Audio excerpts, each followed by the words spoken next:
everybody, Jeff Bernhard here, your executive gardener.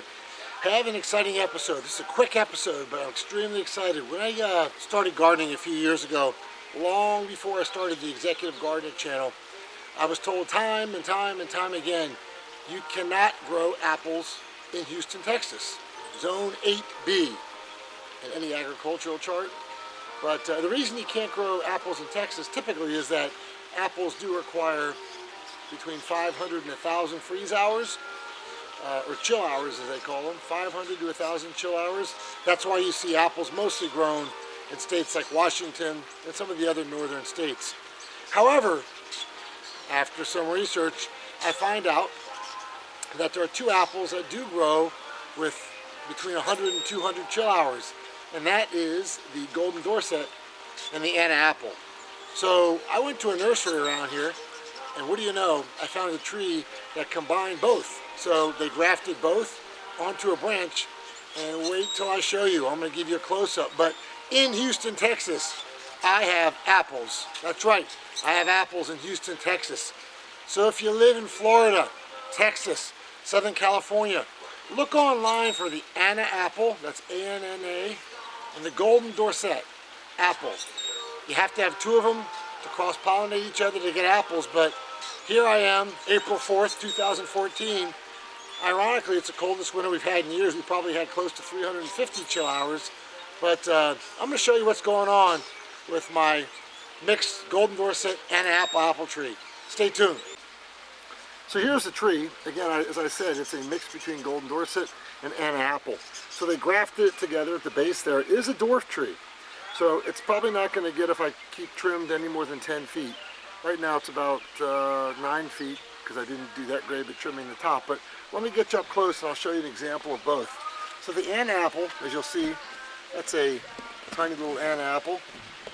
And there's a few more here and a few more there.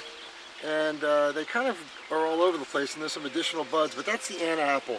The Anna apple is going to have some red in it, and so forth. And then as I go along here, you'll see at the top here, there's some additional apples up there. But some of these apples on these trees are like a Granny Smith, so they're golden in color. And just bear with me, please don't get too dizzy. But let me see if I can find one. Here you go.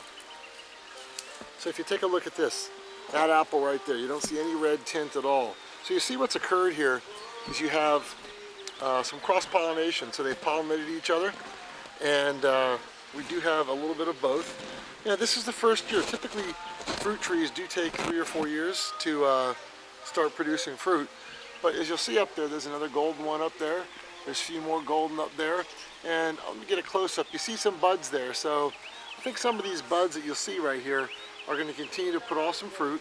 There's another few. But I'll tell you what, I'm pretty excited because I do expect to get, I don't know, who knows, 25, 30 apples off this tree, which is pretty good because number one, remember, you can't grow apples in Houston, Texas in zone 8B or zone 9. And here it is to prove you can. Just do a little research, go to your local Master Gardener Center or your agricultural center, and they will show you just how to do it. So this is kind of cool. You'll see here, it looks like this has been pollinated, and this one here, it's a little bud, but it's beginning an apple. So if you've never seen what apple trees look like, that's what they look like. So I'm going to take you a walk over here real quick, and I'll show you that I actually have two other dwarf trees. I think this is, I don't know if this is going to do anything, but this is a Fuji apple tree. It's just starting to show some leaves. It's, as you know, apple trees, some bloom in the spring, some are summer, some are fall. And here's a Granny Smith tree that's also blooming. So who knows, we could have 3 trees here in Houston, Texas, putting off apples. So I just wanted to share this with everybody. I think it's extremely exciting. If you live in a warm climate and you've told you can't grow apples, you absolutely can. Here's proof that you can grow, but you got to get the right variety of apple tree. The recommendation is 2 that do well, again, in low chill hours. That would be the Golden Dorset and the Anna apple. I hope you've enjoyed this episode. I hope it's been helpful. If you do like this episode, give me a thumbs up down below. Please subscribe, and please forward this on to your friends, anybody especially who lives in a southern climate who wants to grow dwarf apple trees. Thanks. Make it a great day.